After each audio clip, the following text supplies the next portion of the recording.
ఆత్మల ప్రయాణం journey of souls అనే ఈ పుస్తకాన్ని ఆంగ్లంలో రచించినది డాక్టర్ మైకేల్ న్యూటన్. దీనిని తెలుగులోకి అనువదించినది డివైన్ బ్లిస్ పబ్లికేషన్స్. అధ్యాయము 1. మరణం నిష్క్రమణం. కొందరి నమ్మకానికి వ్యతిరేకంగా చనిపోయిన తరువాత తమ మృతదేహాలకు ఏం జరుగుతుందోనన్న ఆసక్తి తరచుగా ఆత్మలకు ఏమాత్రం ఉండదు. అలాగని వ్యక్తిగత పరిస్థితుల పట్ల, ఇంకా జీవించి ఉన్న వారి పట్ల ఆత్మలకు సానుభూతి లేదని గాని, లేదా ఇది వాటి కఠిన వైఖరని కానీ కాదు. కాని ఇది ఆపడానికి వీలు లేని మరణానికి చివరిసారిగా ఆత్మలు చూపే కృతజ్ఞతలు మాత్రమే. అందమైన ఆధ్యాత్మిక లోకాన్ని త్వరగా చేరుకోవాలన్న తపన ఆత్మలకు ఉంటుంది. అయినా సాధారణంగా తమ మృతదేహాలకు అంత్యక్రియలు జరిగే వరకు ఎన్నో ఇతర ఆత్మలు కొన్ని రోజుల పాటు అవి చనిపోయిన ప్రదేశంలో చుట్టూ తిరుగుతూనే ఉండాలని కోరుకుంటాయి. ఆత్మలకు కాలం చాలా వేగంగా నడుస్తుంటుంది. భూమి మీద గడిచే రోజులు వాటికి కేవలం కొన్ని నిమిషాలు మాత్రమే. మృతదేహాన్ని, జీవించి ఉన్న బంధువులను వదిలిపెట్టలేక వెళ్లిపోయే ఆత్మలకు రకరకాల ప్రేరణలు ఉంటాయి.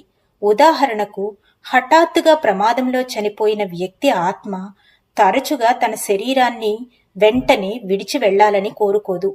ఆ ఆత్మలు పదే పదే కలవరపడుతూ, గాబరా పడుతూ, ఆశ్చర్యపడుతూ లేదా కోపంగా ఉంటాయని నేను తెలుసుకున్నాను. ముఖ్యంగా చిన్న వయసులోనే చనిపోయిన వారి ఆత్మలు తమ మృతదేహం చుట్టూ ఎక్కువసేపు తేలుతూ ఉంటాయి. త్వరగా తమ శరీరాన్ని విడిచి వెళ్లడానికి అవి ఇష్టపడవనేది నిజం. ఎంతో కాలంగా అనారోగ్యంతో బాధపడుతూ ఉన్న తరువాత కూడా సగటు ఆత్మ మానవ రూపం నుండి అర్ధంతరంగా బయటపడాలంటే దానిని బలంగా బయటకు నెట్టివేయవలసి ఉంటుంది. ఇలా నెట్టడం వలన కూడా మరణిస్తున్న సమయంలో ఆ ఆత్మ శరీరాన్ని విడిచి వెళ్లడానికి ఇష్టపడకపోవచ్చు. చనిపోయిన తరువాత ఆత్మలకు సాధారణంగా 3 రోజుల నుండి 5 రోజుల పాటు చేసే కర్మకాండలకు ఏదో ఒక పరమార్థం ఉండే ఉంటుంది. ఆత్మల లోకంలో వాటి భావోద్వేగాలు భూమి మీద ఉండే మన భావోద్వేగాలలాగా ఉండవు.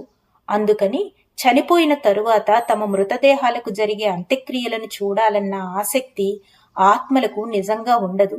అయినా తన వాళ్లను విడిచి వెళ్లిపోతున్న భౌతిక జీవితానికి ఆత్మలు ఎంతో గౌరవాన్ని ఇస్తాయన్న సంగతి నేను గమనించాను.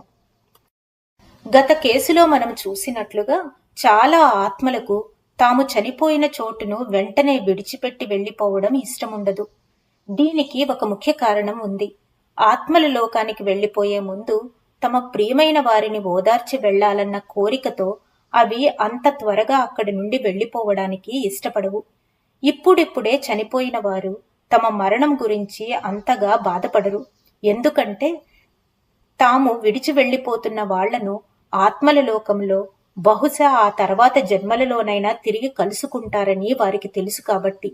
మరోవైపు సాధారణంగా అంత్యక్రియల్లో ఏడ్చేవాళ్లు తమ ప్రియమైన వ్యక్తిని పోగొట్టుకున్నామని, ఇక ఎప్పటికీ అతడు తిరిగి రాడని భావిస్తారు. తమ మరణంతో విపరీతంగా ఆశ్చర్యపోయి బాధతో ఏడుస్తున్న వాళ్లను ఓదార్చడానికి తమ శక్తిని పూర్తిగా సమర్థవంతంగా ఉపయోగించలేకపోతున్నందుకు నిరాశ చెందినట్లు హిప్నాసిస్ చేస్తున్నప్పుడు నా సబ్జెక్టులు కొందరు గుర్తు తెచ్చుకున్నారు. జీవించి ఉన్న వాళ్ల ఉద్వేగాలు వారి మనస్సులను ఎంత ఉక్కిరిబిక్కిరి చేశాయంటే ఆత్మలతో మాట్లాడగలిగే వారి మానసిక సామర్థ్యాలను అణిచివేస్తాయి. ఇప్పుడిప్పుడే శరీరాన్ని విడిచిపెట్టిన ఆత్మకు జీవించి ఉన్న తమ వాళ్లను ఓదార్చటానికి కొద్దిసేపైనా అవకాశం లభిస్తే సాధారణంగా అది సంతృప్తి చెంది ఈ భూలోకం నుండి త్వరగా వెళ్లిపోవాలనుకుంటుంది. నా జీవితంలో కూడా అదే విధంగా ఆత్మ నన్ను ఓదార్చిన సంఘటన జరిగింది. గుండెపోటుతో మా అమ్మ హఠాత్తుగా చనిపోయింది. ఆమె అంత్యక్రియలు జరుగుతున్నప్పుడు నా సోదరి నేను దుఃఖంలో మునిగిపోయాము. మా మనస్సులు మొద్దుబారిపోయాయి. కొన్ని గంటల తరువాత నేను, నా భార్య, నా సోదరి, ఆమె భర్త విశ్రాంతి తీసుకోవడానికి మా తల్లి మరణంతో బోసిపోయిన ఆ ఇంటికి తిరిగి వచ్చాము. నా సోదరి నేను బహుశా ఒకే సమయంలో ఆత్మతో సంభాషించగలిగే ఆల్ఫా స్థితికి చేరుకుని ఉంటాం. వేరువేరు గదుల్లో ఉన్న మా అంతశ్చేతన మనస్సులోనికి మా తలల మీద కలలాంటి తెల్లని అస్పష్ట రూపంలో మసకమసకగా ఉన్న మా అమ్మ రూపం కనిపించింది. మా దగ్గరికి రాగానే తాను మృత్యువును అంగీకరించినట్లు, ప్రస్తుతము క్షేమంగానే ఉన్నట్లు తెలిపే విధంగా ఒక చిరునవ్వు నవ్వింది. అంతలో ఆమె తేలుతూ వెళ్ళిపోయింది. ఇది కేవలం కొన్ని సెకండ్లు మాత్రమే జరిగి ఉన్నా దానికి ఒక పరమార్థం ఉంది. ఆమె మరణముతో బాధపడుతున్న మా ఇద్దరి మనసులకు కొంత ఊరట లభించింది. దాంతో మేము డెల్టా స్థితిలో గాఢమైన నిద్రలో జారుకున్నాం. మనకు ఇష్టమైన వారు చనిపోయినప్పుడు, ముఖ్యంగా అంత్యక్రియల సందర్భంలోనో లేదా అంత్యక్రియలు జరిగిన వెంటనో వారి ఆత్మలు వచ్చి మనల్ని ఓదార్చడం మనం అనుభూతి చెందుతాము. మరణం వల్ల దిగ్భ్రాంతి చెంది ఏడుస్తున్నవారు ఆత్మలను చూసి వాటి ఓదార్పును పొందాలంటే ముందుగా ప్రశాంత స్థితికి చేరుకొని కనీసం కొంచెం సేపైనా తమ మనస్సులను నిశ్చల స్థితిలో ఉంచుకోవడానికి ప్రయత్నించాలి. అలా చేసినప్పుడు శాస్త్రీయ వివరణలకు అతీతమైన అసాధారణ అనుభవాలను గ్రహించే సామర్థ్యం మనలో పెరిగి ఆ క్షణాలలో ప్రేమ, క్షమ, ఆశ, ప్రోత్సాహం వంటి మంచి భావాలను మన ప్రియమైన వ్యక్తి చనిపోయిన తరువాత మంచి స్థానంలో ఉన్నాడన్న ధీమా కలుగుతుంది. కష్టకాలంలో నా భర్త యొక్క ఒక అంశ నా దగ్గరికి వచ్చి ఆదుకుంటుంది అని భర్తను పోగొట్టుకున్న ఒక చిన్న పిల్లల తల్లి నాతో చెప్పినప్పుడు ఆమె మాటలను నేను నమ్మాను.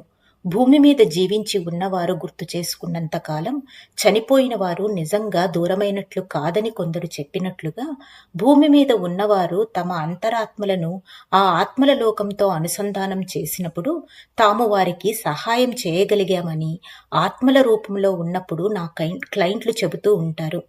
రాబోయే అధ్యాయాల్లో మన వ్యక్తిగత జ్ఞాపకం ఏ విధంగా మన ఆత్మ యొక్క ప్రతిబింబము, సామూహిక జ్ఞాపకాలు మన అందరి ఆత్మల నిర్మల శక్తి యొక్క పరమాణువులో తెలుసుకుందాం. అశాశ్వతమైన మానవ శరీరాన్ని విడిచి భౌతిక రూపాన్ని పోగొట్టుకున్నంత మాత్రాన మృత్యువు మనం ప్రేమించే ఆ శాశ్వత ఆత్మతో మన సంబంధాన్ని త్రుంచివేయలేదు. మనను విడిచి వెళ్లిన వారి ఆత్మలు ఎన్ని పనులున్నా మనం పిలిస్తే మన దగ్గరికి రాగలవు. వ్యక్తి మనస్సు మీద తీవ్ర ప్రభావాన్ని చూపే తీరని సమస్య ఏదో ఉండిపోవడం వల్ల ఒక్కొక్కసారి చనిపోయిన తరువాత కలత చెందిన ఒక వ్యక్తి ఆత్మ ఈ భూలోకాన్ని విడిచి వెళ్లాలనుకోదు. ఇలాంటి అసాధారణ పరిస్థితులలో వాటిని గురించి పట్టించుకోవడానికి, పైనుండి సమస్యను పరిష్కరించి ఆదుకోగల ఉన్నత స్థాయిలో ఉన్న ఆత్మల నుండి సహాయం లభిస్తుంది.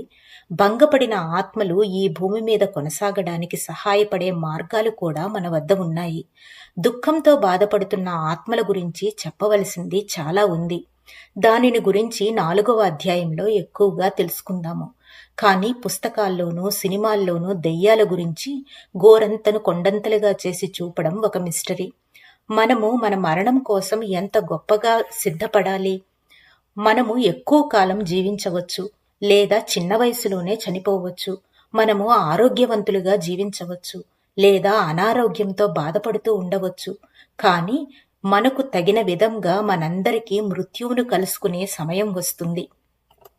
దీర్ఘకాలంగా అనారోగ్యంతో బాధపడుతూ మరణిస్తే ఒకసారి దిగ్భ్రాంతి, తిరస్కారం, బాధకు లోనైన తరువాత మనస్సును మరణానికి తగిన విధంగా సిద్ధం చేసుకోవడానికి కావలసినంత సమయం ఉంటుంది. మనకు అకస్మాత్తుగా మృత్యువు సంభవించినప్పుడు మనస్సు ఈ విధమైన సుదీర్ఘ ప్రక్రియకు లోను కాకుండా దగ్గర దారిన వెళుతుంది. మన భౌతిక జీవితము అంతమవుతున్న కొద్దీ, మనము మృత్యువును సమీపిస్తున్న కొద్దీ మనలో ప్రతి ఒక్కరికి మన ఉన్నత చైతన్యంతో విలీనమయ్యే సామర్థ్యం కలుగుతుంది. మన ఆత్మ అనంత తత్వంతో కలిసే ఉంటుందని మనం గ్రహించగలిగితే మన జీవితాల్లో ఆధ్యాత్మిక చేతనత్వం కలగడానికి మరణించే సమయం అత్యంత సులువైనది. శరీరాన్ని విడిచిపెట్టడం కంటే చావుని అంగీకరించడం మరింత కష్టమని కొందరు మరణించబోతున్న వారు చెబుతున్నప్పటికీ, ఆ సమయంలో వారి గురించి శ్రద్ధ తీసుకునే చాలా మంది మాత్రం మరణించేవారు తమ అంతిమ క్షణాల్లో ప్రశాంతంగా ప్రాణాలు విడుస్తారని చెబుతుంటారు. చనిపోతున్న వారికి శాశ్వత చేతనత్వపు విశిష్ట జ్ఞానాన్ని పొందే అవకాశం లభిస్తుంది. ఇది తరచుగా వారి ముఖాల్లో వ్యక్తమవుతుంది. వీళ్ళల్లో చాలామంది అక్కడ తమ కోసం విశ్వజనీనమైనది ఏదో ఎదురుచూస్తూ ఉందని, అది బాగుంటుందని గుర్తిస్తారు. ఆశ్రయం పొందిన శరీరం నుండి వారి ఆత్మలు వెళ్ళిపోవడం ద్వారా చనిపోతున్న వ్యక్తుల్లో పూర్తి పరివర్తన కలుగుతుంది. చాలామంది చనిపోవడం అంటే తమ జీవిత శక్తిని కోల్పోవడము అని భావిస్తారు. నిజానికి దానికి వ్యతిరేకమైనదే సరి అయిన అభిప్రాయం. మరణించడంతో మనము మన శరీరాన్ని విడిచిపెడతాము. కానీ మన శాశ్వతమైన జీవశక్తి ఒక పరమాత్మ శక్తితో కలుస్తుంది. మరణం అంటే అంధకారం కాదు, అది ఒక ప్రశాంతమైన వెలుగు. నా క్లయింట్లు ఇంతకు ముందు జీవితంలో చనిపోయిన తరువాత కలిగిన అనుభవాలను తిరిగి గుర్తు చేసుకున్న మీదట తాము ప్రాపంచిక భౌతిక శరీరాల నుండి స్వేచ్ఛను మరలా తిరిగి పొందినట్లు, సుపరిచితమైన ఒక ప్రశాంత ప్రదేశానికి తమ ఆధ్యాత్మిక యాత్రను ప్రారంభించాలని ఎంతగానో ఉవ్విళ్ళూరుతున్నట్లు చెప్పారు. చనిపోయిన తరువాత జీవితం వాళ్లకు ఎలా ఉందో ముందు ముందు రాబోయే కేసుల్లో మనం తెలుసుకుందాం. మాస్టర్స్, ఈ రోజుతో మొదటి అధ్యాయమైన మరణం నిష్క్రమణం పూర్తయింది. రేపటి నుంచి 6వ భాగము 2వ అధ్యాయం అయినటువంటి ఆత్మల ప్రపంచానికి ముఖద్వారం గురించి తెలుసుకుందాం. అంతవరకు సెలవు తీసుకుంటూ పద్మజ.